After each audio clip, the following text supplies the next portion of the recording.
Mars échoue face à l'OTAN, la mer Baltique en danger. Weidel exige une action immédiate.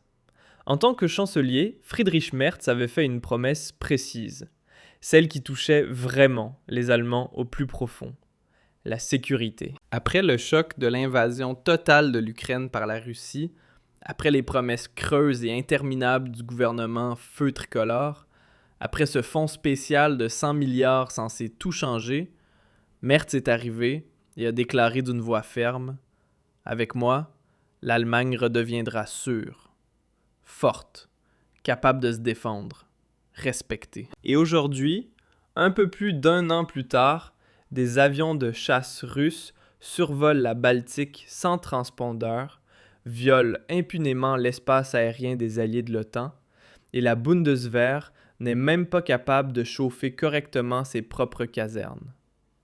Bienvenue chez Merz, et bienvenue dans le plus grand mensonge sécuritaire raconté par un chancelier allemand depuis la réunification. Les faits sont aussi brutaux qu'indiscutables, et aucun porte-parole du gouvernement au monde ne peut les embellir. Le 18 mars, un Su-30 russe a violé l'espace aérien estonien, traversant simplement comme s'il n'existait ni frontières ni OTAN. Dans les semaines précédentes, des chasseurs d'interception de l'OTAN ont été alertés des dizaines de fois et envoyés en mission, car des avions militaires russes circulaient au-dessus de la Baltique sans transpondeur, sans plan de vol et sans aucune communication. 22 appareils ont été recensés par l'OTAN sur une seule période d'observation. Des MiG-29 polonais, des Eurofighters italiens, des F-18 espagnols, des F-35 norvégiens.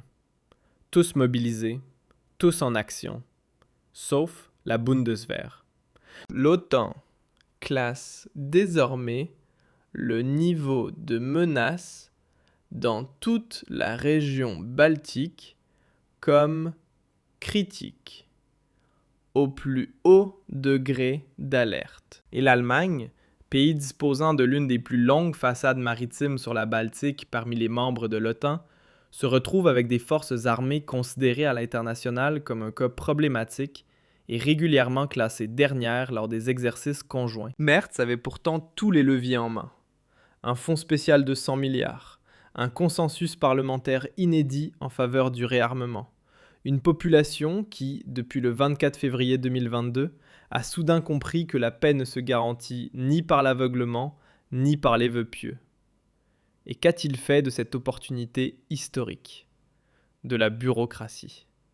Une bureaucratie interminable, étouffante, kafkaïenne. Des instances qui débattent entre elles, qui créent des commissions, qui commandent des expertises, ensuite évaluées par d'autres comités. Pour chaque acquisition militaire, il faut 3 ministères, 7 autorisations, 12 appels d'offres et un juriste maîtrisant le droit européen des marchés publics. Une grande partie de ce fonds spécial s'est dissoute dans les coûts administratifs, les honoraires de consultants et les processus de planification. Pendant ce temps, des projets majeurs comme de nouvelles frégates ou des chars de combat prennent des années de retard. Les stocks de munitions sont si faibles qu'en cas de crise réelle, l'Allemagne dépendrait de livraisons étrangères après seulement quelques jours. Quelques jours, dans un conflit sérieux, et au bout d'une semaine, le pays serait militairement paralysé. Pendant ce temps, Merz se rend à la conférence de sécurité de Munich, prononce un discours impressionnant sur la responsabilité de l'Allemagne dans le monde, reçoit des applaudissements polis, puis rentre à Berlin, où rien ne change. L'opération Steadfast Dart 2026 est en cours, directement sur la côte allemande de la Baltique. 10 000 soldats, 3 000 véhicules, une manœuvre massive de l'OTAN censée simuler une riposte rapide à une attaque russe sur le flanc est. Sur le papier, cela respire la détermination et la force d'une alliance unie. Jusqu'à ce qu'on regarde qui fait quoi. Des Eurofighters italiens sécurisent l'espace aérien estonien depuis la base d'Amari. Des F-18 espagnols sont en alerte permanente en Lituanie. Des pilotes polonais interceptent les appareils de reconnaissance russes. Des F-35 norvégiens patrouillent au-dessus de l'Arctique. Et l'Allemagne? Elle s'occupe de la logistique. Nous organisons les livraisons, les lits de camp et même le papier toilette pendant que d'autres nations volent et défendent notre frontière commune. Voilà le rôle de l'Allemagne dans l'OTAN en 2026. Traiteur et prestataire logistique. La première économie d'Europe, moteur du continent, se contente d'assurer le ravitaillement pour défendre son propre flanc. Et pourtant, certains préfèrent détourner le regard. Alice Weidel, elle, a dit tout haut ce que Merz refuse d'entendre au Bundestag. Elle a demandé pourquoi les pilotes allemands ne sont pas en première ligne de la surveillance de l'OTAN au-dessus de la Baltique. Pourquoi l'acquisition de nouveaux avions de combat traîne encore alors que des Su-30 russes traversent l'espace de l'Alliance comme si aucune frontière n'existait? Pourquoi la Bundeswehr apparaît régulièrement comme le maillon faible lors des exercices? Et elle a exigé, non pas suggéré, non pas proposé, mais exigé clairement que l'Allemagne augmente immédiatement ses dépenses de défense, au moins au niveau de 2% du PIB fixé par l'OTAN. Pas comme un objectif lointain, mais comme un minimum absolu dès aujourd'hui. La réaction sur les bancs du gouvernement? Des murmures indignés, des regards méprisants, des ricanements à peine dissimulés. Comment ose-t-on parler de défense quand on débat d'une augmentation de 15 € des allocations familiales? Comment réclamer des chars alors que les pistes cyclables seraient soi-disant plus urgentes? Le problème fondamental n'est pas l'argent. L'Allemagne en a. Elle est la 4e puissance économique mondiale. Le vrai problème, c'est la volonté politique, le courage, la capacité à prendre des décisions difficiles et à en assumer les conséquences.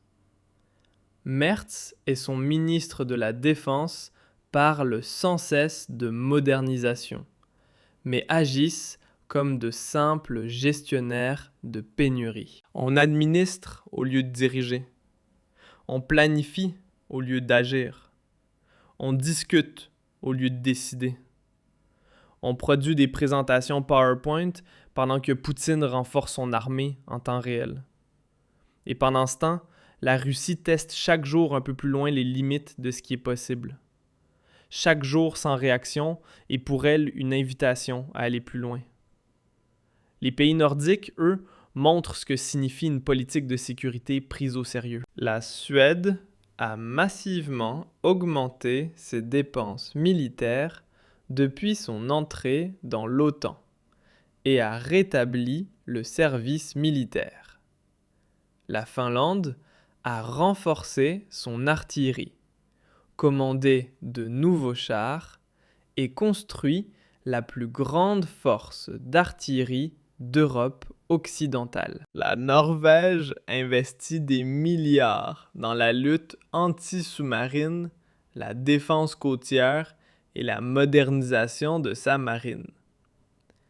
Le Danemark a organisé un référendum national pour abandonner sa clause d'exemption en matière de défense européenne, afin de participer pleinement à la sécurité collective. Tous ces pays, plus petits, moins peuplés, moins riches que l'Allemagne, agissent avec rapidité et détermination, tandis que Berlin crée des commissions, qui créent des sous-commissions, qui mettent en place des groupes de travail, qui commandent des expertises destinées à finir dans des tiroirs.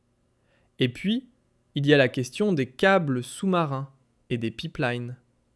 Depuis 2024, les incidents se multiplient en mer Baltique. Des câbles entre la Suède et l'Estonie ont été endommagés, officiellement à cause d'encre de navires. Mais tous les services de renseignement européens savent qu'il s'agit d'actes de sabotage russes. Des navires russes dits de recherche, qui sont en réalité des centres d'espionnage flottants, opèrent régulièrement à proximité immédiate d'infrastructures critiques au fond de la mer. Gazoducs, câbles de communication, lignes électriques, tout ce sur quoi repose notre vie moderne gît sans protection sur le fond de la Baltique, plus vulnérable que jamais. Et la Bundeswehr ne dispose ni des sous-marins, ni des plongeurs démineurs, ni des capacités techniques nécessaires pour protéger efficacement ces installations. Mais rassurez-vous, il existe sûrement quelque part une expertise qui recommande exactement ce qui n'a pas été mis en œuvre depuis 3 ans. Le 19 mars, Merz a déclaré que l'Allemagne était prête à soutenir une mission internationale pour sécuriser le détroit d'Ormuz. Cela semble déterminé, n'est-ce pas? Jusqu'à ce qu'on lise la suite. À condition que les combats cessent et qu'il existe un mandat international clair. À condition, sous réserve, avec restriction. Voilà Merz résumé en une phrase. Nous aidons volontiers, mais seulement quand tout est déjà sûr. Quand il n'y a plus d'incendie, nous arrivons avec l'extincteur. Merci Friedrich. Quand tout est sécurisé, personne n'a plus besoin de votre aide. C'est la définition même de l'inutilité. Petite parenthèse, mais essentielle. Si vous croyez que l'État vous protégera lors de la prochaine crise, regardez autour de vous. La vérité, c'est que vous êtes seul, et sans plan, vous serez dépassé. C'est précisément pour cela que nous avons développé un système de préparation aux crises. Un programme complet, étape par étape, pour protéger votre argent, votre liberté et votre vie avant qu'il ne soit trop tard. Le lien est dans la description. Et honnêtement, en 2026, ne pas l'avoir compris serait l'une des plus grandes erreurs de votre vie. La vérité dure, inconfortable, douloureuse est la suivante. Sous Merz, l'Allemagne n'est pas devenue plus sûre. Les discours sont plus soignés, les conférences de presse plus professionnelles, les photos sur Instagram mieux éclairées.